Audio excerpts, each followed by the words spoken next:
Hello guys, in today's video I want to bring to you guys some more value, and in fact I just made an interview with LiamD that basically is one of my friend. I met him in the 333 club built by Zeneca, and we met each other a few months ago.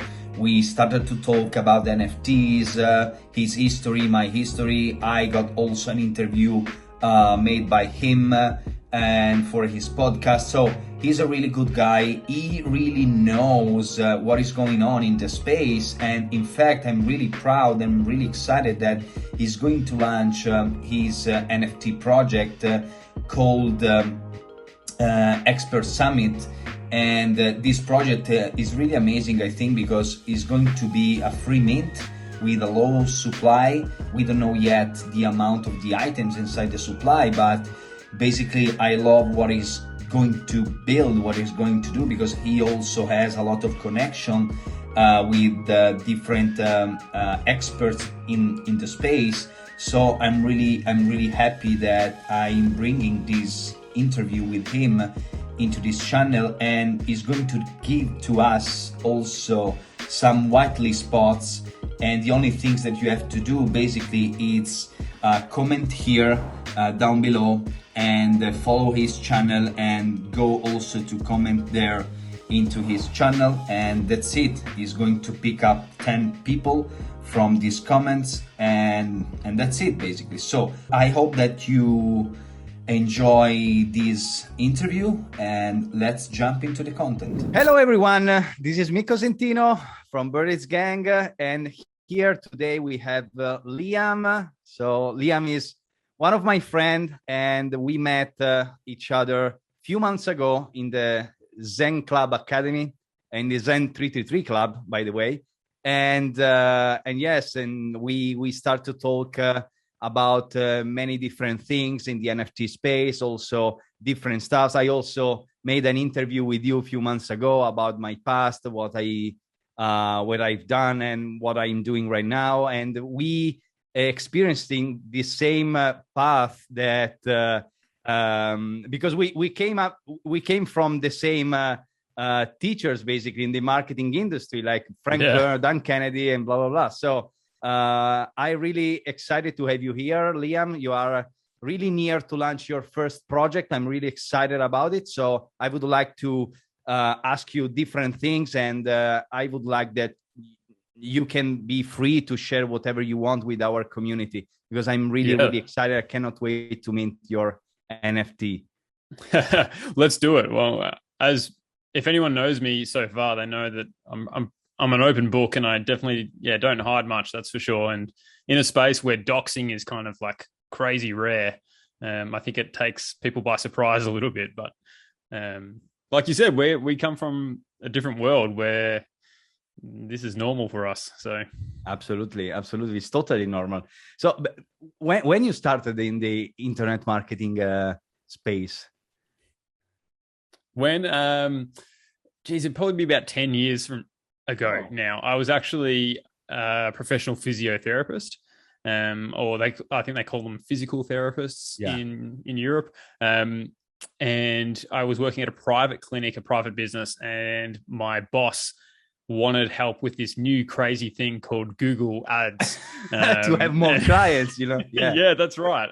And so because I was the young, kid at the clinic, they assumed that I was good with the technology, and I was happy to try it, and I was interested in it, so I gave it a shot. And I bought some courses online, some very basic internet marketing ebooks about Google Ads, and sort of taught myself how to do it, and was able to do it. And before I knew it, I had other physio clinics asking me to do the same thing for them, just to run these simple Google ads, so that when someone typed into Google physiotherapist in my location, that business would pop up. Like, everyone knows this now, but at the time this was like mind-blowing for people. Yeah, that's right.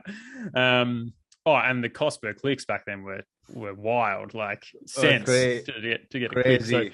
So that's how it all started, really. And so I didn't take long for me to completely leave that industry and just go full-time into digital marketing, because I loved it. I loved learning about marketing and copywriting and funnels. Yeah, it was a really, really awesome world. And I'm so glad I did it. 10 years later, I'm still really, really glad, because I wouldn't be into NFTs without it. Yeah, absolutely. Me the same. So we started around the same time, more or less, almost 10 years ago. Yeah. And as you said, it was really the Wild Wild West. I remember Google ads and even Facebook ads. The cost per lead was under $1 or something like that. Then now it's crazy, you know. So in my educational company right now, we are paying, I think, $20 for a lead. So it's 20 times more than the beginning, you know. So Liam, I remember that a few months ago when we met each other in the thanks to the amazing academy that Roy basically created for all of us. And I remember that on your Twitter profile there were something about how I brought my 0.6 Ethereum to the first 40 Ethereum thanks to NFTs. And now obviously the things are changed. So can you explain more about it? How you did everything and et cetera, et cetera. I discovered NFTs in well, it was early last year, but I didn't buy my first bunch of Ethereum cryptocurrency until October last year. So that was the first purchase I've ever purchased of Ethereum, and I purchased 0.6 Ethereum because that was the amount that I discussed with my wife that I was allowed to play with. You know, because it wasn't a serious investment. It was just, you know, this is just play money. You know, and so we were happy that if I just lost all of it, then I mean, she wouldn't have been happy if I lost all of it, because at the time, I think 0.6 Ethereum was 4,000 Australian dollars. So it was quite a bit of money just to play around with in quotation marks. But I had conviction that it was worth giving it a go. And yeah, I joined Zeneca, Roy's Zen Academy, and started minting and started buying things on secondary and off OpenSea. And before long, I had, purely through the skill of my own NFTs trading, I'd turned that 0.6 Ethereum into 0.1 Ethereum. I'd lost basically all of it in the first month. And this is a really common story, I think, for so many people in NFTs.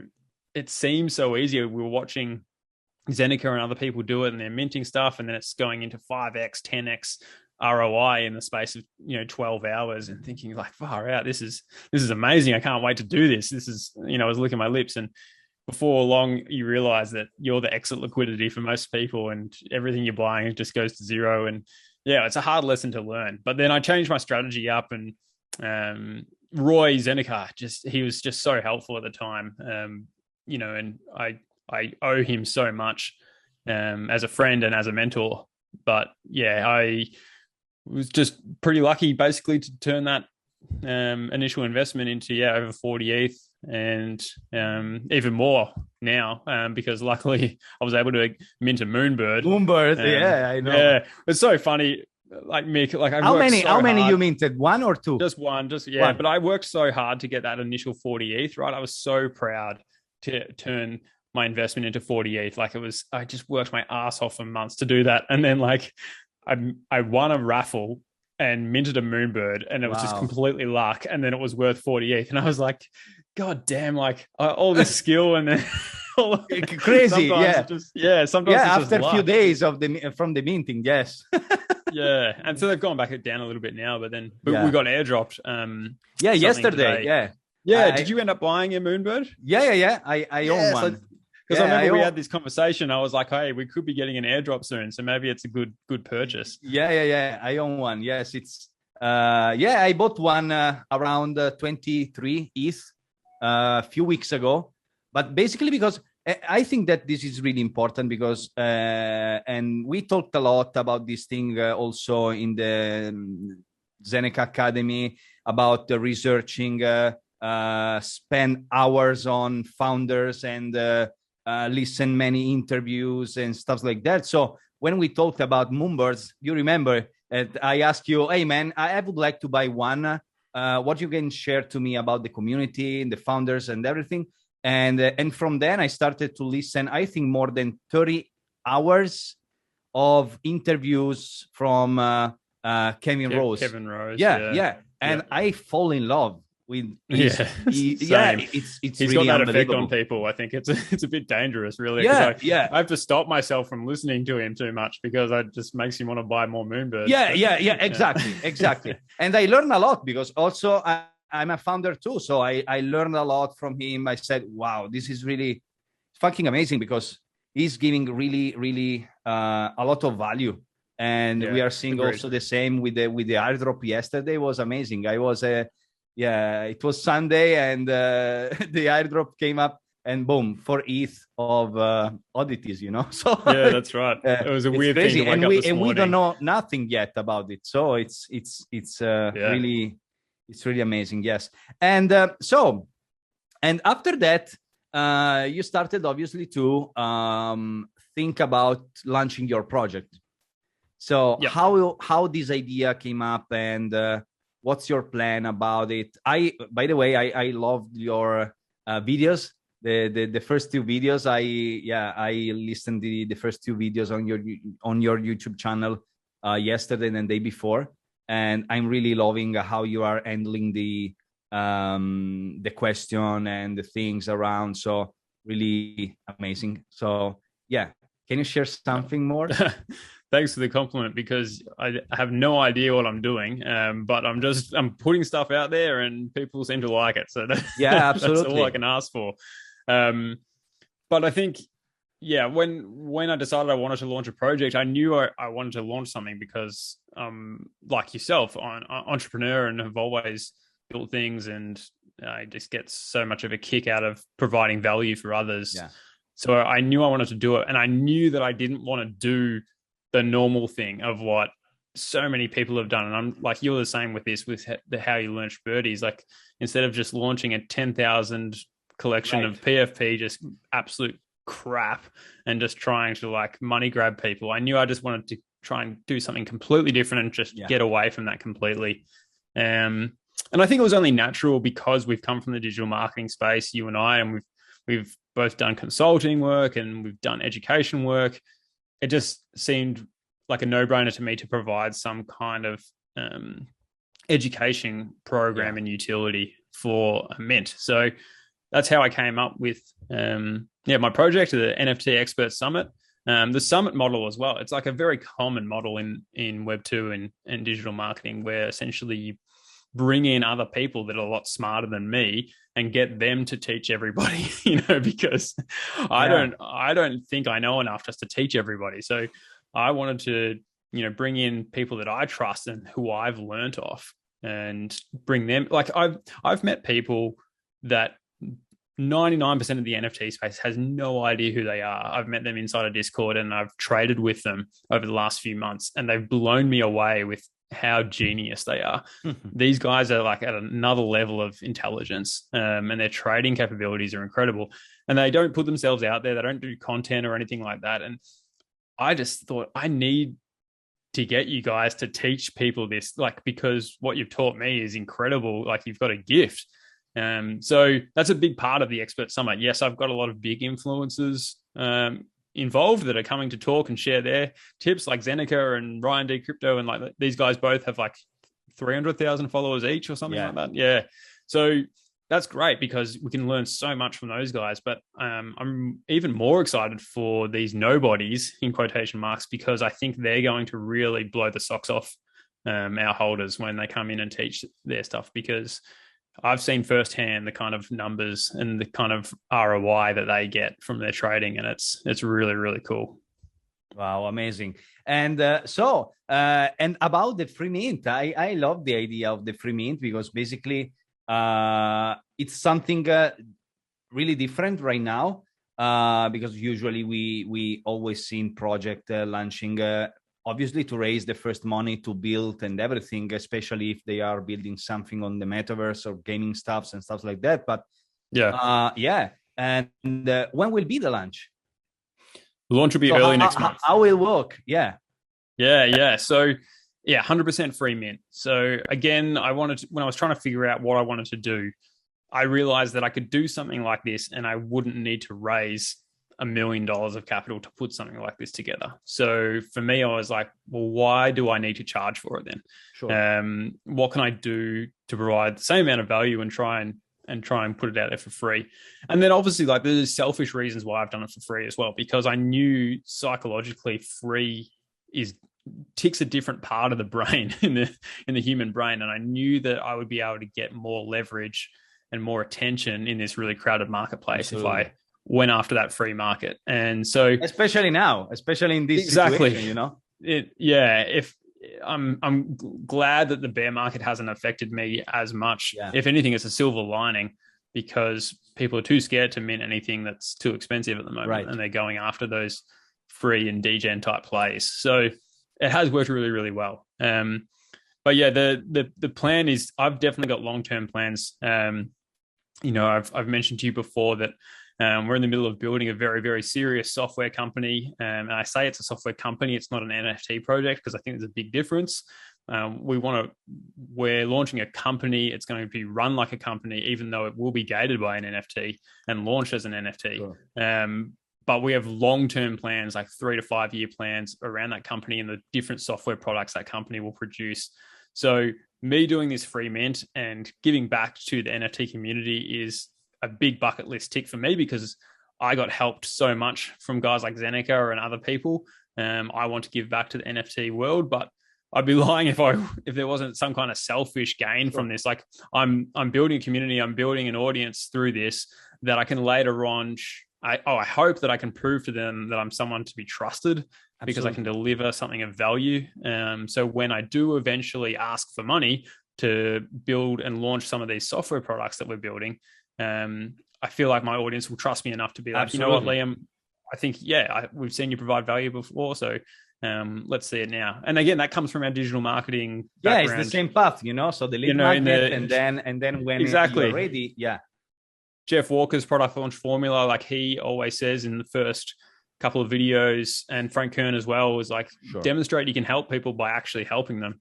And if you do that, then when it comes time for them to have a choice between whether they're paying and investing you in or not, they'll likely trust you a little bit more if you actually have helped them. So that's very much my goal and my ethos, is just to help as many people as possible, because what goes around comes around. I think eventually, if you help enough people, you'll get rewarded in some way.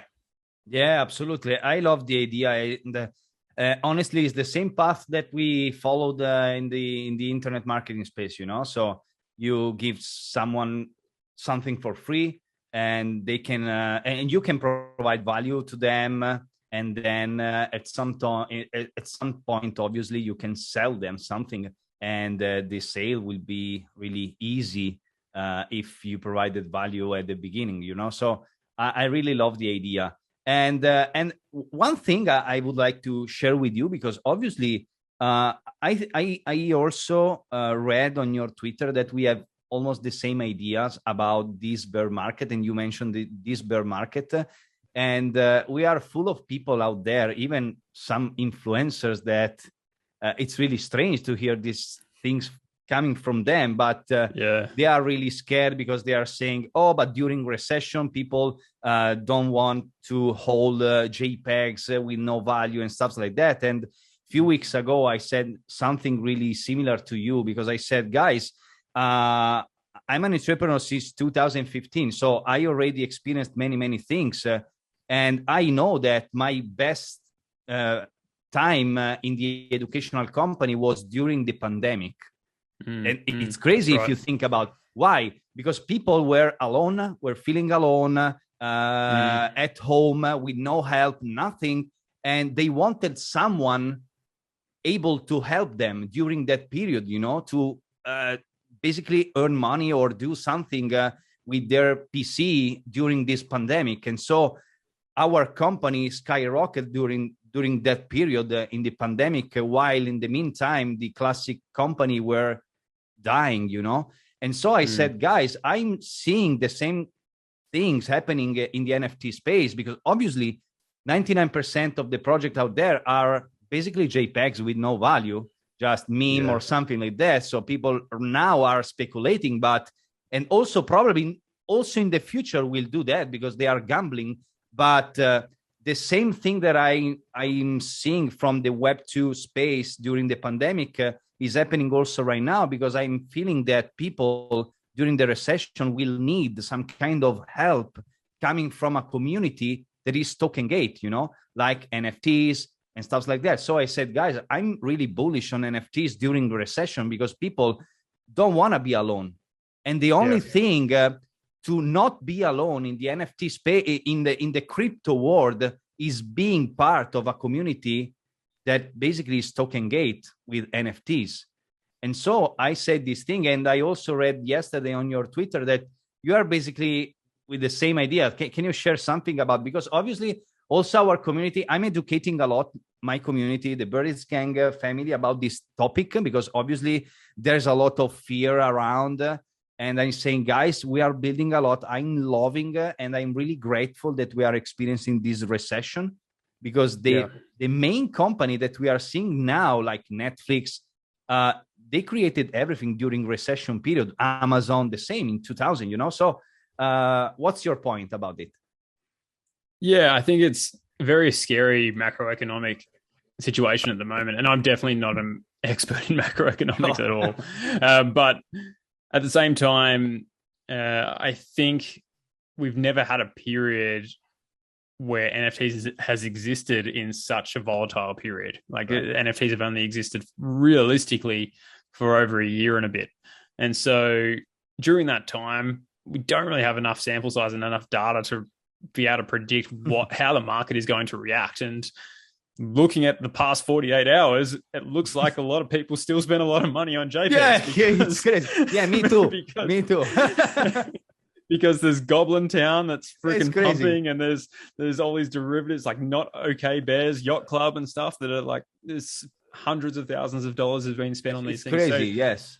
Yeah, I think, and I also saw a great quote from a guy called Steve. He's an Australian. He's a Bored Ape Yacht Club owner and an OG. And he talked about how in recessions, the companies that are the most resilient in recessions are gambling companies, because no matter how tough things get, gambling is kind of, as sad as it is kind of a drug for a lot of people. And that's usually the last thing that people let go of when money gets tight, because it's something they have to do. And then I put a more positive twist on it and said, well, really, when we look at the NFT market, like, we are gambling in a sense. We shouldn't pretend like we're just, super intelligent investors here right now. We try and make intelligent investing decisions, but at the end of the day, we're trading JPEGs, and we're speculating whether they'll go up or go down. And there is a massive gambling aspect to it. There's a massive dopamine hit when you get it right. So people are constantly chasing those plays. And I think we're seeing that right now is like people are chasing these degen style mints because people want to feel something. Crypto's dead. The other markets are dead. People want that dopamine hit. They want that rush of trading and making a quick 4 or 5x gain. So my intuition says that that's not going to go away unless we get super, super rough conditions, but I'm speaking to a lot of financial experts here in Australia that say that, yes, conditions will get bad, for the lower socioeconomic status, but it's actually going to get even better for the wealthy people with assets. Right. So that wealth gap could increase even more, which is sad to see. But at the same time, when the wealthy people get richer, they get more disposable income, and then they push it into stuff, more speculative assets. So we really could see anything coming up. But from what we've seen so far, it definitely looks like people are really wanting the JPEGs to keep going because they're putting their money where their mouth is. Yeah, absolutely. So, and about your project, man. So I love one thing, especially that you have not any Discord right now. I've actually just launched the Discord, but the Discord is just for the people that get whitelist. So again, I wanted to do something completely different. I'm in 200 Discords and I hate it. So the last thing I wanted to do was force people to get into a Discord and organize that. I was like, I don't want anything to do with this. So I was like, okay, I'm going to launch this project without a Discord and just keep it super simple and keep it that way. And that's what I've done. We've got to add people into the Discord because we'll be hosting the actual expert classes inside the Discord. But it's definitely not open to the public. It's definitely private, and it's keeping it nice and small and nice and clean, and only 3 or 4 channels. That's how I like it. Yeah. I love the idea. I love the idea. And and about the whitelist, because you mentioned the whitelist. So how the whitelist process will work and is working right now? Yeah, it was pretty simple, really. I put my methodology out there and just said, I don't like grinding for whitelist. I don't like forcing people to grind for whitelist.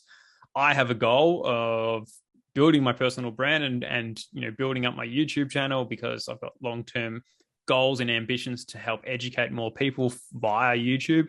And so the best thing that you can do to help me is like and subscribe and share it. And so if you can do that for me, then I'll reward you with whitelist. So unfortunately, I can't reward every single person that likes my video with whitelist. So I've just made it into a little bit of a game that if you're in the first batch of people that do for each video, I get my little signal on my convert kit and my Google form of the order of people that have liked and subscribed. I also get them to answer a question about the video, because I don't want people just to bot it. I want people to actually watch the video, because I am trying to teach people and trying to educate people inside the video as well. And so that's just the simple way I've been doing it, and it seems to be working. And people have been messaging and commenting saying they've actually really enjoyed watching the videos, which is like, what? This is grinding for whitelist, and you're telling me that you're enjoying it? You're not meant to enjoy it.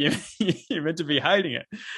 But yeah, again, that's I'm joking, obviously, but that's the difference really, is usually people are loathing grinding for whitelist in a project, and that leaves a really sour taste in their mouth about the project. Whereas I want people to actually try to get whitelist for my project.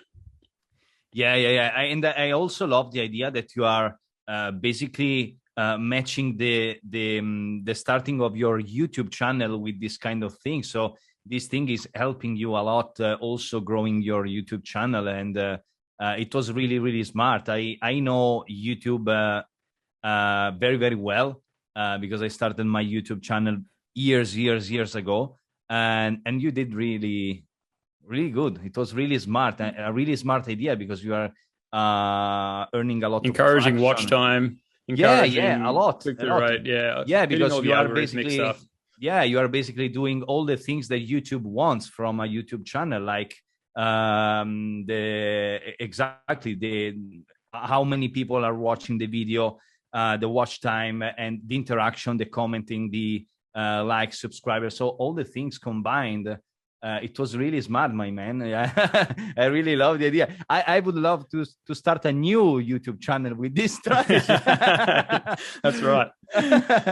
So, and 2 final questions, brother. So the first one, I don't know. Have you decided yet the supply? Because I know this is a low supply. I don't know if you can share this with us. I wanted to start quite low, like a few hundred. I quickly realized that was not going to be possible, considering I had nearly 2,000 people apply for whitelist on my first video. So wow, we're going to increase it a little bit, but yeah, definitely going to keep it low supply still. I've been talking with Zeneca and a couple of other mentors around the decision, because there's pros and cons to both. Haven't decided yet. But yeah, but we know that is a low supply, so it's I think so, and low supply, so it's really same thing. I wanted to have a Discord and a kind of class-based atmosphere where we have an expert teaching, and we can have the classroom and the students that feel like they can get their questions asked and answered, and isn't just lost in a sea of people. Twitter spaces are really incredible, but when you're on there with like 1,000 people, it doesn't feel like you're getting listened to or getting heard. So I wanted to keep it low, so I felt like all our holders of the NFT could get the most amount of value from the utility of the NFT. Okay, cool. Yeah. And so final question, this is really hard question, but we talked about some whitelist spots for our community. So how many and how our community can basically take one of your whitelist spots. Yeah, absolutely. Look, let's do 10 whitelists. I haven't done 10 before. Usually I've been only doing 5, but because it is such a low supply. But same thing of just what we've been talking about. Yeah, hopefully you've been watching this on YouTube or in the Discord. Go to my YouTube, subscribe, leave a comment, and then maybe send through a screenshot of proof to Mick or someone. I don't know how you want to decide it, but just prove that you actually did it. Yeah. And yeah, they are 10, so we can manage. We have our community manager can manage this thing. So perfect. Perfect. But yeah, I'd love for the community to come across, because I really respect what you've done with your community, and your community loves to learn and grow and become better. And that's what I'm all about. Like, I still think that I'm not that good at trading, and I'm constantly wanting to improve. And that's what I love about this project, because I'd be the type of person that would be buying this project on secondary, because I want to learn from others. So if that's you, then yeah, come on board. It'd be great. Absolutely. So Liam, I'm really excited for your upcoming launch, and thank you for all the things that you shared with us, and the 10 whitelist spots. If we are the first one with 10, I'm really glad. Thank you so much. And so if you have any final words to share with people, you can go, man. Yeah, I mean, my final words are, look, I'm trying to not hype this project up too much, because I want it to be affordable to as many people as possible. I think education is really important. I don't want this to have like a 5 ETH floor and no one to be able to afford it. I want as many people as possible to be able to afford this. So if you don't get whitelist, personally, I think if you just follow my YouTube and follow my instructions, you should get it eventually, because I'm giving out whitelist every day. So just keep doing it, and eventually you should get it. But if for some reason, if you don't get it, hopefully you'll be able to buy it on secondary, and you can attend the classes anyway. So yeah, that would be my advice. Otherwise, yeah, keep learning, and keep learning from people like Mick. Perfect, man. So I'm really excited. Thank you so much, Liam, and see you really, really, really soon. Sounds good, brother. Thanks. Thank you.